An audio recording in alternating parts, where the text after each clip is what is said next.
If I asked you what the biggest threat to your wealth is, you'd probably say a market crash, high inflation, or global recession. But the truth is much closer to home. In fact, the biggest threat to your financial future is staring right back at you in the mirror every morning. It's you. Don't take it personally. It's just how we're wired. Our brains are hardwired for survival on the savannah, not for navigating the modern stock market. We are glitches in our own operating system. Today, we're going to look at the enemy in the mirror, those 6 psychological pitfalls that trick us into buying high and selling low, but more importantly, I'm going to show you how to outsmart yourself. Let's head to the video and look at the 188 reasons your brain is trying to sabotage your bank account. Let me ask you something. What do you think is the biggest threat to your long-term wealth? I mean, really, is it a recession, a market crash, maybe high inflation? Well, the real answer is probably not what you think. It's something much closer to home. And that's exactly what we're going to break down right now. So what is it? What's that one thing, that one landmine, that's most likely to completely derail your financial plan? It's a question every single one of us has to face, whether we realize it or not. Yep, it's you. The biggest enemy is staring right back you in the mirror. I'm talking about financial self-sabotage. It is, by far, the most common reason people fail to reach their goals. And it all starts with the, let's call it, quirky wiring of our own minds. You know, this gets at a huge clash between two big ideas in finance. For decades, the old-school, traditional finance just assumed that we're all perfectly rational robots when it comes to money. But then a newer field came along, behavioral finance, and it basically said, hold on a second, that's not how people work at all. It acknowledges the truth. We are emotional, sometimes irrational creatures, and boy does that come out when our money is on the line. So this brings us right to the heart of it, that enemy in the mirror. Let's really dig in and break down the psychological forces that are, believe it or not, constantly working against your own financial success. And this culprit, it has a name: cognitive bias. The easiest way to think about these is like mental shortcuts, or maybe even glitches in our brain's operating system. I mean, these things are hardwired into us from an evolutionary standpoint. They were great for helping us survive on the savannah, avoiding lions. But they are absolutely terrible for navigating the modern stock market. So just how many of these glitches are we talking about? Well, researchers have identified, get this, 188 of them. 188. That's 188 different, systematic ways our own brains can trick us into making just awful financial decisions. Okay, we're not going to go through all 188, don't worry. We're going to focus on the big ones. The 6 psychological pitfalls that are, by far, the most destructive to your portfolio. So here's our game plan. We're going to look at these 6 pitfalls, and they fall into 3 main categories. First up, the ego traps. These are the ones that make us feel a little too smart for our own good. Then we'll ride the emotional roller coaster, which is what drives all that terrible market timing. And finally, we'll look at the comfort traps, the ones that trick us into staying in our comfort zone when we really shouldn't. All right, let's dive into those ego traps first. These 2 biases are driven by, you guessed it, our own ego. And they are so dangerous because they have this nasty habit of making you feel like a genius right before they make you poor. First on the list is confirmation bias. You know this one. It's that tendency our brain has to just love finding proof that we're right. So when it comes to investing, we go out and we hunt for any article, any tweet, any shred of evidence that supports our big idea for a stock, and we just conveniently put on blinders to anything and everything that might challenge it. And the result, well, it's brutal.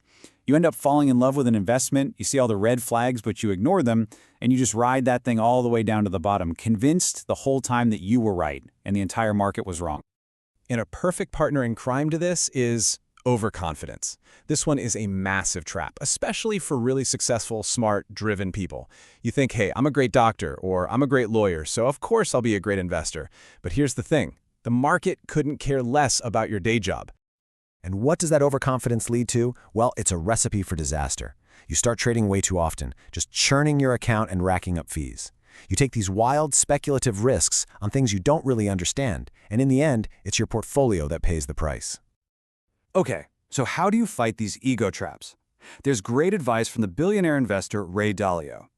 He says you need to actively, and I mean actively, seek out the smartest people you can find who completely disagree with you. You have to embrace what he calls thoughtful disagreement. It's the only way to really stress test your own ideas. All right, let's move on from the ego and get on the emotional roller coaster. These next two biases, they're pretty much entirely responsible for that classic gut-wrenching investor mistake, buying high and selling low. First up is recency bias.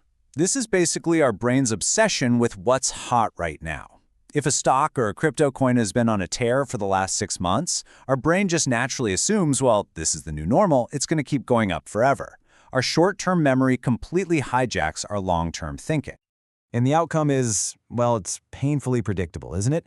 You get sucked into the hype, you chase that performance, you finally pile in right near the top, and then you're the one left holding the bag when the party's over and the trend reverses. Now, on the flip side of that coin, you have negativity bias, which you might also know as loss aversion. And this isn't just a feeling, it's biologically hardwired into us. Deep in our brain, the pain of losing, say, $1,000 feels about twice as bad as the joy of gaining that same $1,000. It's a survival instinct gone wrong. And that feeling is what fuels full-blown market panic. That fear completely takes over, and people just start dumping perfectly good, sound investments at the absolute worst possible moment. They take what was just a temporary loss on paper, and they lock it in, making it a permanent, devastating, real loss. All right, on to our final pair of pitfalls. I call these the comfort traps. These are the mistakes that are born from two very human desires: a desire for what's familiar and a deep impatience for quick results. Home bias is, well, it's exactly what it sounds like. We tend to invest way too much in what we know and what feels familiar, like our own country's stock market, or even the stock of the company we work for. It just feels safer, right? But in investing, that feeling of comfort can be the enemy of smart diversification. And let me tell you why that's so dangerous. Just look at the 2000s, the whole decade. The S&P 500 in the US was basically flat for 10 years. It went nowhere. Meanwhile, international and emerging markets were soaring. If you weren't globally diversified, you literally missed out on an entire decade of potential growth. And our last one is swinging for the fences. You know this mindset. It's the get-rich-quick temptation. It's all about chasing that one big, massive win, that lottery ticket stock, while completely ignoring the slow, steady, and proven power of compounding returns over time. And what happens when you're always swinging for the fences in baseball? You strike out. A lot. It's the same in investing. These reckless, all-or-nothing bets often end in a total wipeout. And when you lose a huge chunk of your capital, recovering from that is, well, it's difficult, if not totally impossible. Okay, so we've identified the enemy, and the enemy is us. Now what? How do we actually fight back? Look, you can't just rewire your brain. That's not going to happen. The key is to build systems. Think of them as behavioral guardrails that protect you from your own worst impulses. And I've got 4 really powerful strategies for you to build those guardrails. Number 1, commit to rebalancing your portfolio on a set schedule. This is amazing because it forces you to automatically sell what's gone up and buy what's gone down. 2, create a written financial plan, a financial constitution. This is your anchor when the seas get stormy. 3, truly, genuinely diversify across the entire globe, not just in your own backyard. And number 4 is a big one. If you ever want to deviate from your plan, force yourself to write down why. Justify it on paper. You see how this works? Each one of these guardrails is specifically designed to short-circuit a bias we just talked about.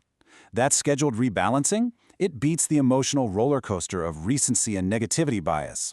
A written plan, that's your defense against fear. Global diversification, that's the cure for home bias. And having to justify your decisions, that's the ultimate check on your ego and overconfidence. It's literally a system for outsmarting yourself. Now, let's be really clear about something. The goal here is not to become some emotionless investing robot. That's impossible. You're never going to completely eliminate feelings like fear and greed. And honestly, you shouldn't even try. The real goal, the achievable goal, is to build a system, a process that acknowledges those emotions are there, but keeps them from grabbing the steering wheel of your financial life. You know, Warren Buffett put it perfectly. He said, the stock market is a device for transferring money from the impatient to the patient. And that's really it. The whole game is a battle of discipline. The market is basically designed to reward the people who can patiently stick to a plan and to punish those who give in to every short-term emotional whim. So when you boil it all down, it comes to this. Your most valuable asset isn't a stock or a bond. It's self-awareness. It's knowing your own weaknesses. So now that you understand that enemy in the mirror a little bit better, the only question left is, what system are you going to build to manage it? It's a bit of a reality check, isn't it? To realise that we aren't the rational robots traditional finance wants us to be. We are emotional, we are biased, and we are human. But here is the breakthrough. You don't need to change your nature to be a successful investor. You just need to change your system. By building those behavioural guardrails you just talked about, like a written financial constitution, you're taking the steering wheel away from your emotions and giving it back to your logic. Warren Buffett was right. The market is just a device for transferring money from the impatient to the patient. My job is to help you be the patient one. So I'll leave you with the question from the video. Now that you've met the enemy in the mirror, what system are you going to build to manage him or her? If you want help writing your own financial constitution or setting up those guardrails, let's talk. Subscribe to keep building your self-awareness with me, and I'll see you in the next video.